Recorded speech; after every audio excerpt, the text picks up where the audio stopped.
ngo kwizera kuranyemeza ko umukozi wese ukorera umukoresha iyo abuze amafaranga ajya kuguza avance sur salaire kumukoresha we. Reka nanjye njye mu biro bya boss wanjye, uwari kukubaza ngo ibiro by'Imana biri hehe, wari kubikura he? Ibyo nabikoraga ntarinjije, narize, niga segonderi, niga kaminuza. Ariko ikigeragezo kikwigisha gusenga, kandi ugasenga udacumuye ku mwami.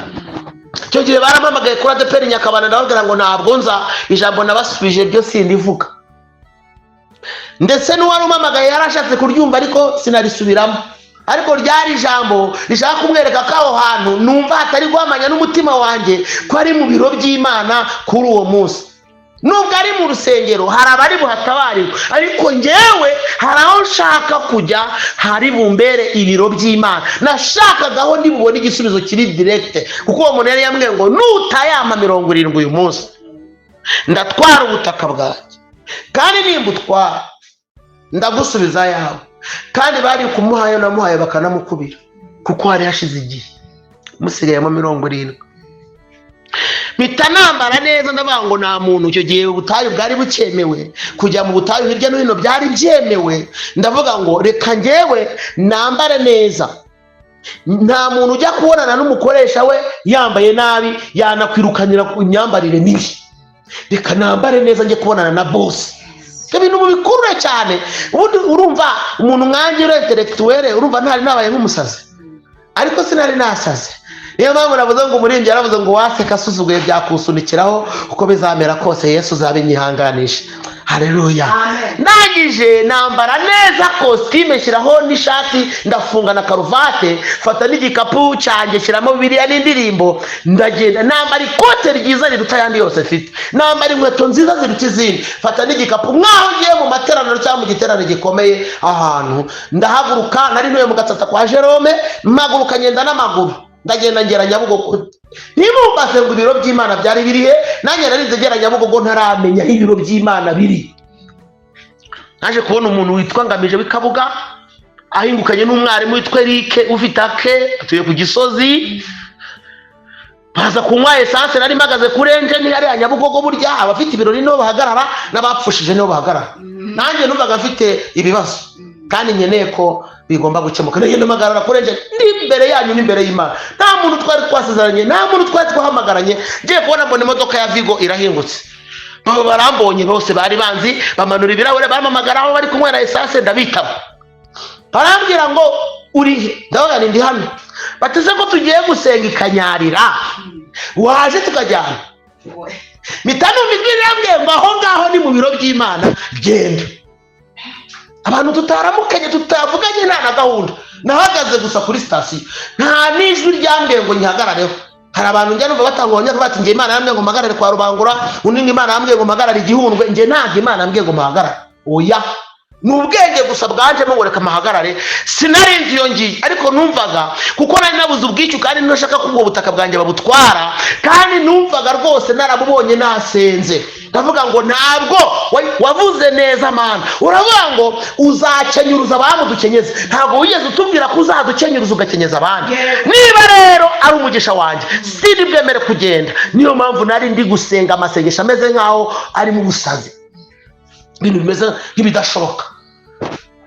Ndagenda tujyana nabo, tugeze ikanyarira nahuye n'ibintu bitatu. Icyambere, kugira ngo wumve uko Imana ikora, icyambere naragiye, ngezeyo mbona umuntu aje yirukaza kundeba, arambwira ngo maze iminsi hane kanyarira, amasengesho yanjye ndayashoje, kandi sifite ibyo kurya, sifite n'itiki ngeza mu rugo.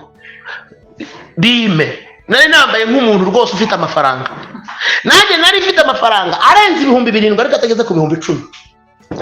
Ngiye kumubwira ni dore uriya mukire watuzanye niwe nyina amafaranga, ageze umusabe. Ijwi rirambwira ngo si amafaranga ushaka, nawe tanga amafaranga. Ahandi ho njyagira nkabwira abantu ngo mujye mwaguka. Hari igihe ubwira umuntu wabimubwiraga ngo ni bwa bwesikoro bw'abapasitoro ba none, naho bwane we yaguka. niba ushaka ko Imana ikoresha iguha amafaranga, gerageza nawe ubibe ku mafaranga, ukoresha amafaranga. Nateruye ya mafaranga ndayamuha, ngira Imana ni uramutse utanabaye waba umemukiye bikomeye, kuko nako nari mfite ndagatanze. Ariko nibuka ko Imana idakorera muri ayo marangamutima ameze nk'ivangirwa, ahubwo Imana ireba intambwe ku yindi wateye. Ndavuga ni nubwo meze gutya, ndi umuyobozi w'itorero kandi mfite amateraniro nkeneye kwazamo ububyutse, ndashaka ububyutse mu materaniro. Ndabanza negeranya twatsi tuba twahananutse kuri za pinusi, muratubona, nugira igishinga kirekire, numva ko ari abantu. Ndavuga ngo mwa bantu mwe muri benshi, ndabahamagaye muturuka iburasirazuba, iburengerazuba, amajyepfo, amajyaruguru, abarwaye, abashonje, abakennye, abakize, abasazi, abafite uburwayi bw'amaguru, abarwayi iki, abatejwe ibitega, mwese ndabararitse kuwa 4 i Nyakabungo turasenga nimwitabe. Ndavuga cyane, ndabibwiriza ibyatsi, ariko ibyo bintu muri kubyumva. Ariko uribuka ko nize, uribuka ko ndi umurisansiye, ibintu ko mutabyumva. Muribuka ko nyoboye n'itora ariko ndi umushumbara, ibintu ko mutabyumva. Kwizera ni ibintu, ni ukwizera, ni ukumenya rwose udashidikanya. Ni ukumenya ibyiringirwa udashidikanya ko bitazaba, kandi niko kuduhamiriza ko ibyo tutareba ari ukuri. N'iryo jambo turiho. Ndangije maze kubwiriza ibyatsi, erega mbira n'ibyuya, ndeba haruguru yanjye mbona hari ibishinga by'amabuye abantu bagiye barunda bavana mu kabande harya hasi mu mazi, uvuye ku musozi wa Kizabonwa bazamuka barundaho, kandi ayo mabuye yanganaga n'ibyifuzo abantu bazanye, kuko umuntu wese yazamukanaga ibyifuzo bye akabisimbuza ibuye. Ndareba mbona ni amabuye menshi, ndavuga ngo Imana naho yaba yazindutse, ntabwo muri bariya bantu, ubwo nahise mbona ayo mabuye, mbona ko buri buye ryazanywe n'umuntu. Ubwo mpita mbona ko ari nk'abantu bari muri aho ngaho muri iryo shyamba, kandi bategereje ko Imana ibatabaza. Ndavuga ngo naho Imana yaba itagira impuhwe, ntabwo aba bantu bangana gutya bazana ibyifuzo ngo habure umuntu umwe nibura mu iri teraniro muri aba bantu iri busubize kuri uyu munsi. None rero aba bantu dore bazanye amabuye yabo, baparika hano barigendera. Njyewe ndahari, kandi ninjye uri mu buribwe bw'ikigeragezo cy'umuntu ushaka kunyambura ubutaka twaguze kubera 70,000 namusigayemo gusa. Ntabwo ndi bubyemere. Nanjye ngiye kwikorera ibuye, hari amabuye yagiye ahirima nyine, ngiye kwikorera ibuye ryanjye muri aya yahirimye, ndijyane kuri kiriya gishinga kirututu ibindi, nure hejuru mbwira Imana ngo igisubizo cya none ni njyewe ugishaka, ni njyewe waje, abataje uzabatabara ejo n'ejo bundi, njyewe ntabara none ndarembye ndarushye, nanahagumye simpava. Nuko cyo bita gupapuza, ugafata ibintu byare reka buriya reka mbabwire ngo yamagara aterewe hejuru buri wese asamaye. Ntabwo abo bantu nabavuze ngo begereyo ntibazasubizwe, oya, navuze ngo bazatabarwe n'ejo. Ariko cyangwa se niba Imana isubiza abantu barenze umwe uwo munsi, imereho kuko ni njyewe uhari kandi ndababaye bigaragara. Nateruye ibuye, hari umudamu witwa Mama Gerard yari aho ari gusengeraho, ni umudamu wa Papa Gerard muramuzi. Nahise nzamuka mfata ibuye nshyira ku mutwe, kuko yahise avuga icyo gihe numva nari mwarimu umuyobora, ngo yego dore mwarimu yikoreye ibuye, njyewe ntacyo bimbwiye, windebera mu byo nikoreye ibuye, ni ibibazo byanjye, iyo ugenda mu byawe nta mpamvu. Perezida wa Repubulika yacu y'u Rwanda yaravuze ngo abantu nibakuvuga bakagusebya bakakurwanya, wowe uzakore cyane kiri igisubizo, nibabona ukora bazaceceka, cyane batanaceceka ibyo ukora bizabakosora.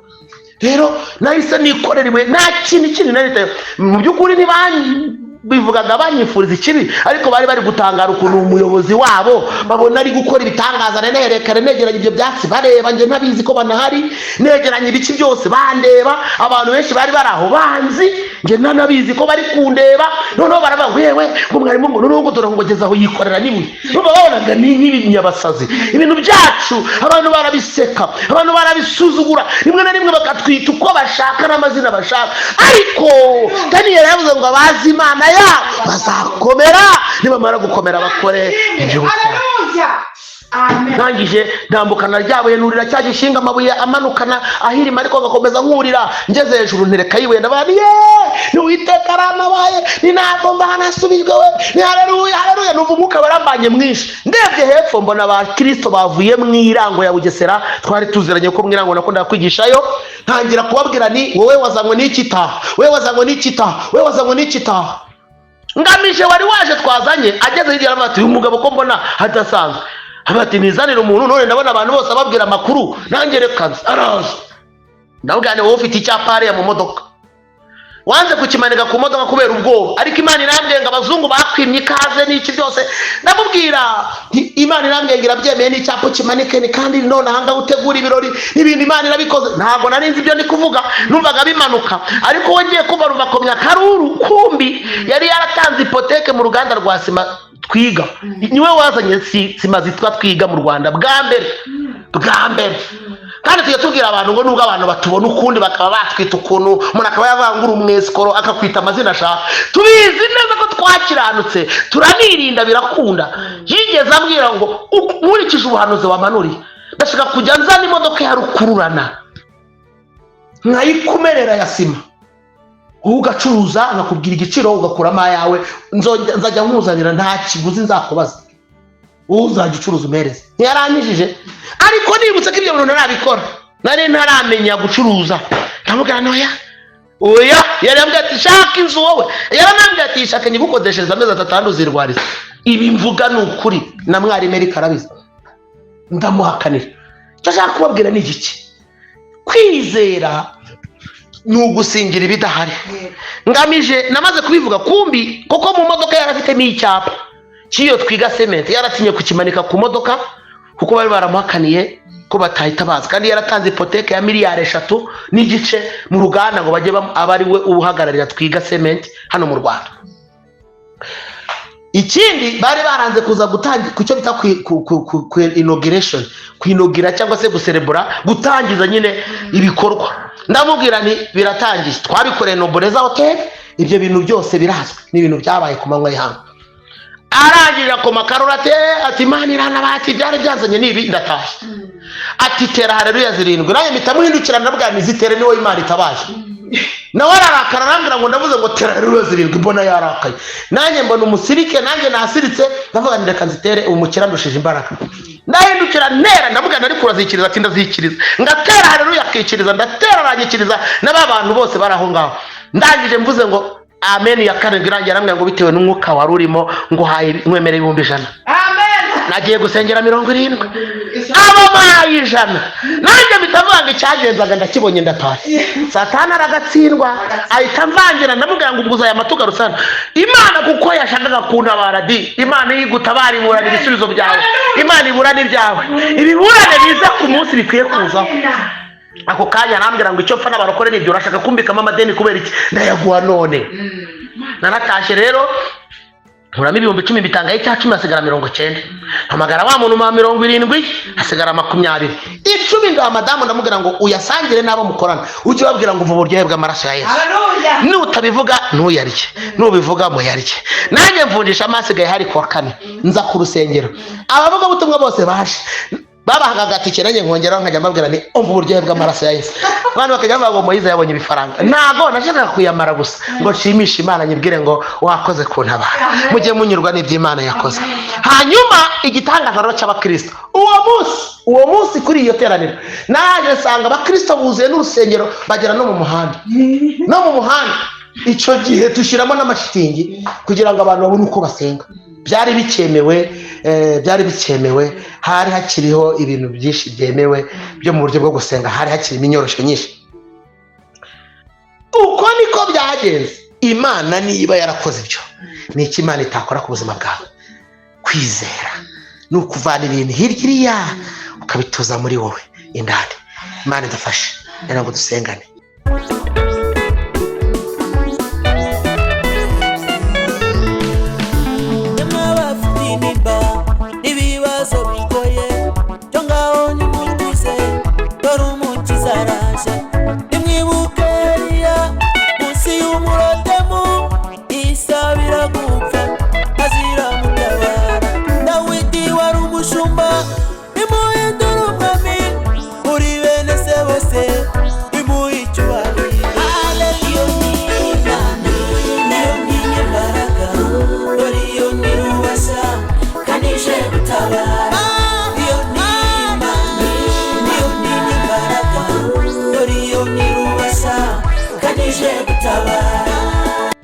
Ibice 11 duhereye ku murongo waho wa mbere.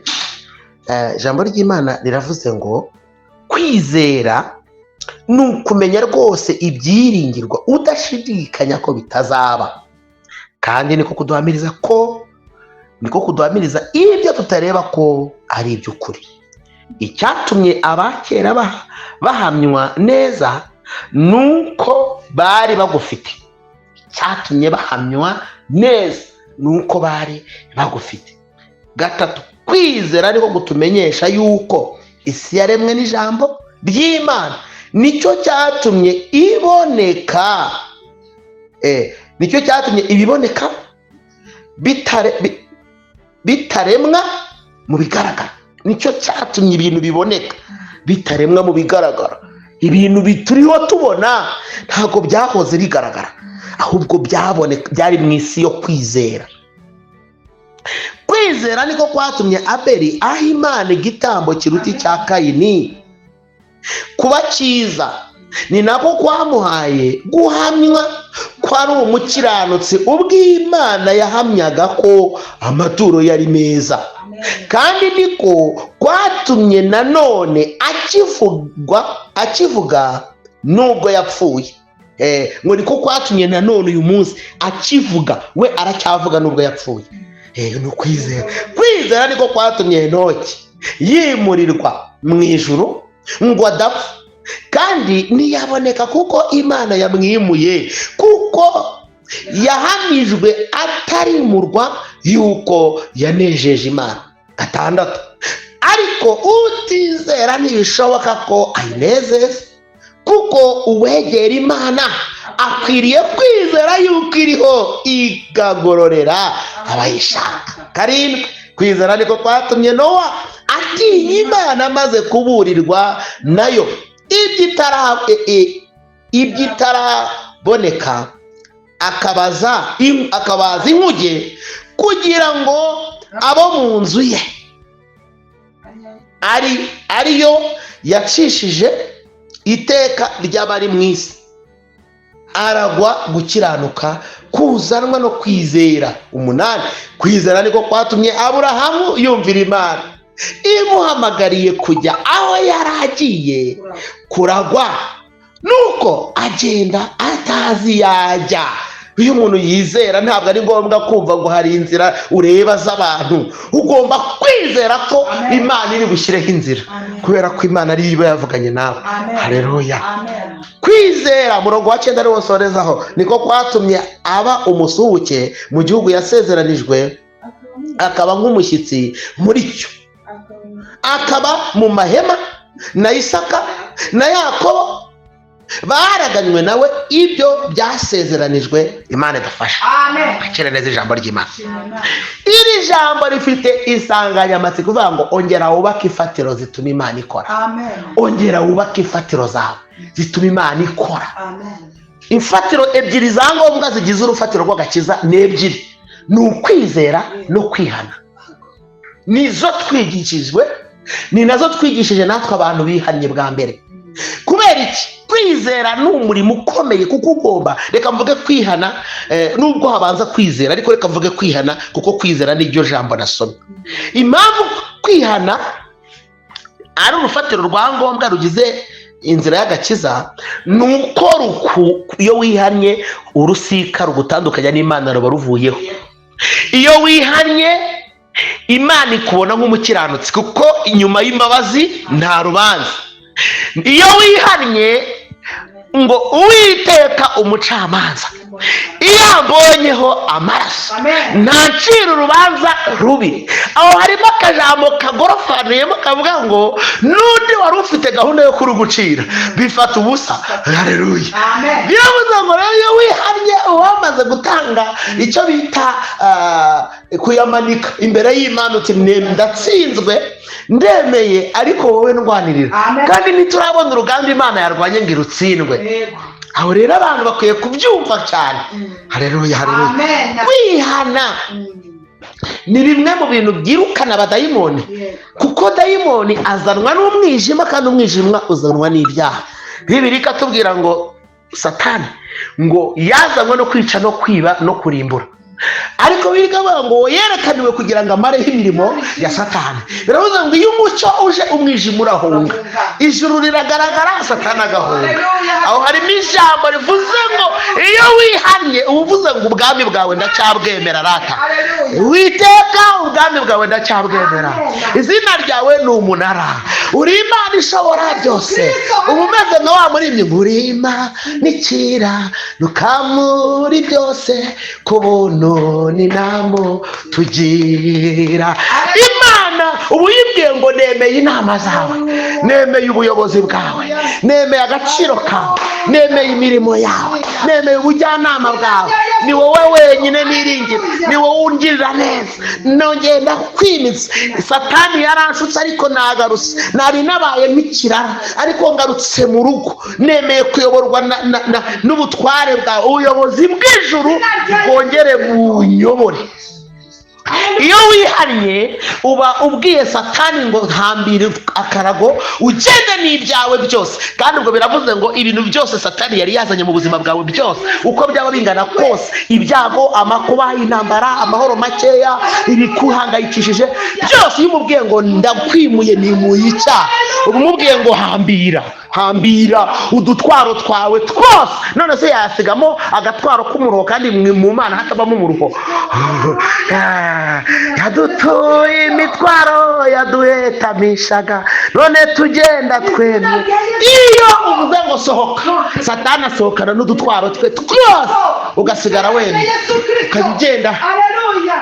ukajya ugenda urimba ngo none mpora mu mahoro, umutima ni muzima ariko haleluya haleluya, akanyiza sinzi nari mwisayo y'ibyaha, arafata rasayura, nari mu mwijima ukomeye none aramurikira. None mpora mu mahoro, umutima ni muzima. Hanyuma navuze ngo ongera wubake ifatiro zawe ijuru rikoreramo. Imana ntishobora gukora izo fatiro zidahari, kuko nawe ubwawe wabyisenyera. Niyo mpamvu umuririmbyi yavuze ngo umutima uhagaze ujugunya rwose amahoro yawe. Iyo umutima uhagaze ujugunya amahoro. Kandi nimucunga muzasanga Satani mu bintu bya mbere akoresha, intwaro ya mbere azi gukoresha ni intwaro yo kukwihebesha, iterabwoba. Akakubwira ati noneho ndakwica nkwicare n'abawe, noneho ndakwica nkwicare n'ibyawe. Nyamara Dawidi ngo nawe Sawuli ngo yaramuhize, ngo aramuhiga, ngo aramugenza, bakajya bati ndamufata, ngo akabati mumufatire, ngo ashyiraho n'amafaranga menshi. Aravuga tuzamufatira nzamuhembaya, agera no ku rwego ashyiraho no guhemba n'abana. Baravuga ati nzashyiraho n'ibiguzi ariko nshyireho n'umukobwa wanjye mwiza. Dawidi ngo ubwoba buramutaha, akajya yumva araye atari bwirirwa, kumva yiriwe atari burare. Akavuga ati baranyica, bari kungenza, ndiho za maneko nyinshi. Ni nkuko navuga utabarozi bandoga bafite imbaraga, abatongera bafite imbaraga, ukumva ntuzarama, ukumva ntuzabaho. Ariko ngo ijuru rimumurikiye rimaze kumwiyereka, ngo ahita avuga ngo sinzapfa, nzarama, kugira ngo nzatekerereze abantu imirimo yose Imana ikora. Jya uvuga ngo sinzapfa, nzarama, nzatekereza abantu imirimo y'Imana, sinzapfa, nzarama. Si bizamera gutya, bizamera gutya. Sinzahomba, sinzakena, sinzagubwa nabi, sinzabura kugenda, sinzabura ubuzima, sinzabura gushyingira ngo mbone abakwe n'abakazana, sinzapfa, nzarama, kugira ngo ntekereze abantu. Yari amaze kwiyambura ikote ry'abadayimoni. Satani yari amusezera amubwiye ngo hambira utwawe, sezera ugende dayimoni. Dayimoni arasezera. Dawidi aravuga ngo sinzapfa, nzarama. Aravuga ngo utsindishiriza andi hafi, utsindishiriza andi hafi. Haleluya. Hari naho yageze aravuga ngo ndyamye mu mahoro, niyoroshe imbabazi, ukuboko kw'ibumoso kuranseguye, ukw'iburyo kuramfashe, mbese n'iki nabasha kuba? Debola sinima eni wisi kasoma ha.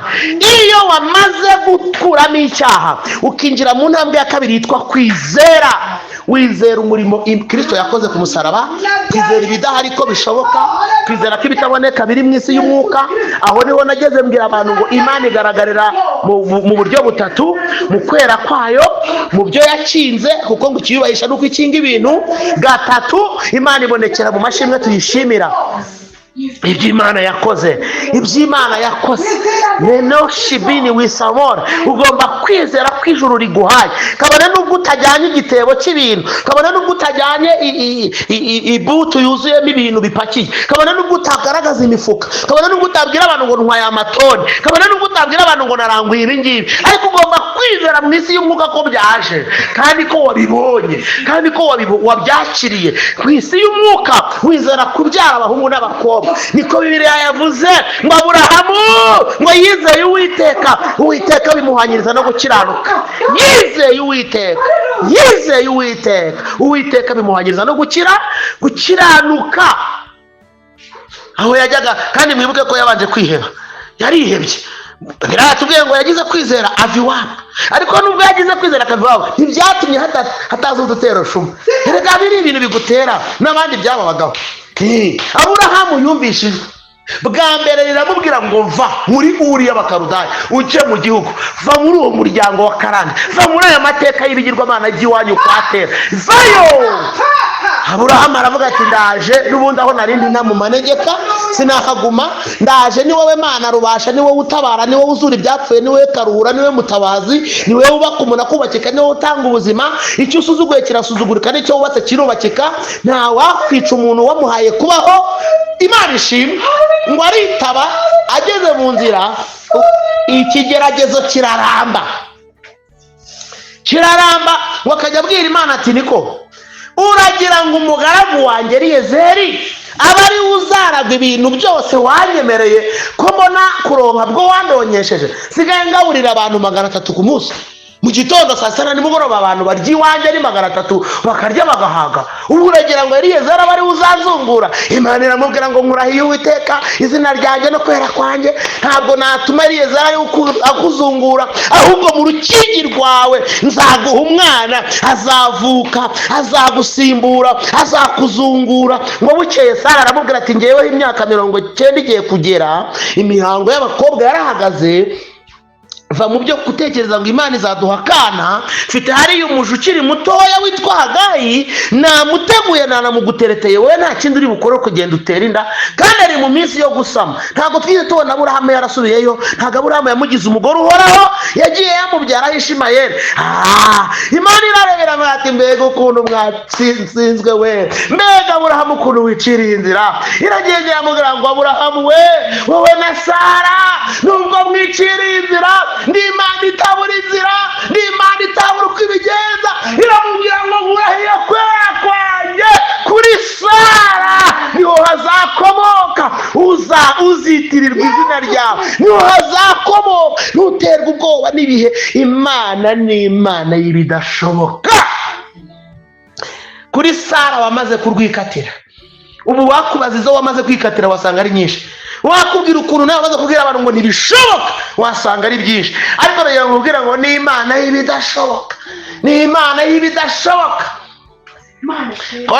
Korari Herumoni yari Igisenyi yaravuga ibidashobokera abana b'abantu imbere y'Imana birashoboka, ibikomereye abana b'abantu imbere y'Imana biroroshye. Ibuka rya joro, ibuka cya gihe Abisiraheli ubwo bambukaga n'Egiputa, bageze imbere y'inyanja. Haleluya, amina.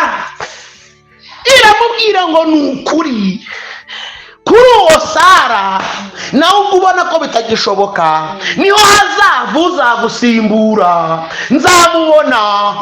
Aburahamu tuzamukura he? Imana ati ni njye ure mu mubiri. Ibyo muvuga ngo ntabwo imihango y'abakobwa ikiza, ni njye uzaho nayibitse. Iri zaba imbuto nirimungwa, karame mwami wanjye, nirimungwa bamemi n'ingini wizibiri.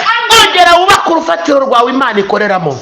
Urufatiro rwawe Imana ikoreramo ni mu kwera no mu gukiranuka, ni ukwihana no kwizera. Ugomba kwizera ko Imana muri kuvugana ari yera, kandi nubwo byatinda bikasohora, ntugomba kuvuga ngo ko bitinze. Biratinda ariko bizasohora. Impamvu bitinda ni uko uzarama. Aburahamu Imana iramubwira ngo nubwo mwirwanire ariko bizakunda. Haleluya, haleluya, amen. Arangije kuri we nyine iramubwira ngo ujye korana Ishimayeli arakomeye, nawe azakomera. Abarabu barakomeye, murababona barakomera, ariko ntabwo ari we nzasohorezaho isezerano ngo bukeye ngo abona abagabo banyuze iwe. Mujye mwibuka bakozi b'Imana, abantu bo muri iyi minsi ya none sinzi ibintu bubatse muri bo, ariko umuntu uzi ubwenge yubaka ku rufatiro rwa Kristo. ngo abona abagabo babiri arababwira ati mwambabariye mukanyura hano nkabakira. Naho wowe iyo abantu bageze iwawe wanga kubakira ngo nta kintu ngo gihari, ngo ibihari ngo birasa nabi, ngo gose ngo abantu bagira ngo iki, abantu bagira ngo iki ndi gukorera umugisha. Ngewe iwanjye barabizi, na tutabisangiye nabyo nafata.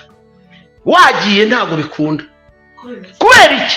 Ntabwo ngewe niwo muri ibyo yavuze ngo wanseka asuzuguye byakusunikiraho.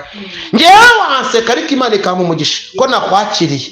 Ntacyo rero ngewe undi ntago nkeneye ko ari wowe umugisha, nkeneye ko Imana iwumva. Aburahamu bukeye abwo umunsi yaciye abashyitsi ngo abakira neza, ngo abage ikimasa cy'umushishe. Harimo ijambo rivuze ngo no mu gihe cy'ibigeragezo uba ugomba gukorera umugisha wawe neza, ntukore ugononwa, ntukore uburana, ntukore wivovota, ntukorere ufite akangononwa, ahubwo ukabwira Imana ngo uri Imana ikiranuka muri byose, ku buntu n'inama tugiye. Arangije karame Yesu we ngo akoramo, arababagira ngo ibyo byo kurya ngo abitekesha, ngo abikarangisha amavuta y'inka, isosi aho gusukamo amazi ngo asukamo amata. Izo nyama nizo bahariye n'umutsima. Ngo abamarayika barebye umutima yabikoranye. Aho harimo ijambo rivuze ngo niyo mpamvu muri ibyo yavuze ngo Imana izatwibuka ngo nuko wakoze neza buri munsi udacogora.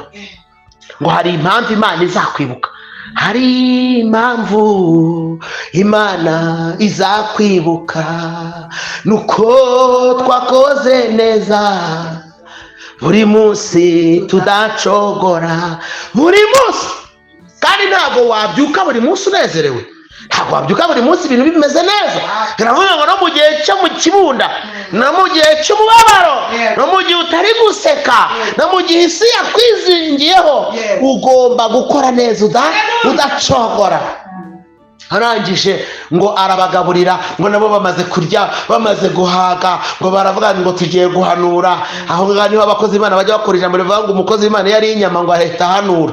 Bahise bamubwira bati undi mwaka n'iki gihe ntituzabona kukugarukaho ngo Sara abyara umuhungu. Sara ngo ari aho ngaho ngo mu muryango ngo araseka, aravuga ati yemwe ko mwariye mugafungura mwakwigendeye ntimubeshye, ntimubeshye. Ngo baramubwira turasetse, ati ntabwo nsetse. Ngo baramubwira ngo hari ikinaniro Uwiteka ze mu gihe cyategetswe. Ngo Aburahamu ngo nicyo gituma uzavuka azitwa Isaka, kuko bisobanura ngo usetse azitwa usetse. Hari naho hano yageze aravuga ngo uzabyumva wese azasekana nanjye. Haleluya. Rero azasekana nanjye usetse. Hari igihe Imana igusetse ibitwenge bitari bihari. Imana idufashe. Arangije ngo abyara Isaka abyara Yakobo na Esawu. Ntibahindutse ubwoko bukomeye. Isirayeli si igihugu kimwe. Ntimubona ukuntu ibihugu bihurira hari magana, ikanga ikarwana kandi ikahagarara kigabo. Imana ni Imana ivuga ijambo ikarisohoza. Icyo gihe rero, icyo gihe ngewe ndakibuka, byari bikomeye. Umuntu musigaye 70,000 by'ahantu twaguze, nyaguza mu bantu, nyaguza mu bashuti banjye, nishyuza abandi mu tudeni, mbura amafaranga. Ndavuga ngo kwizera kuranyemeza ko. Haleluya, Amen. haleluya, Amen. haleluya.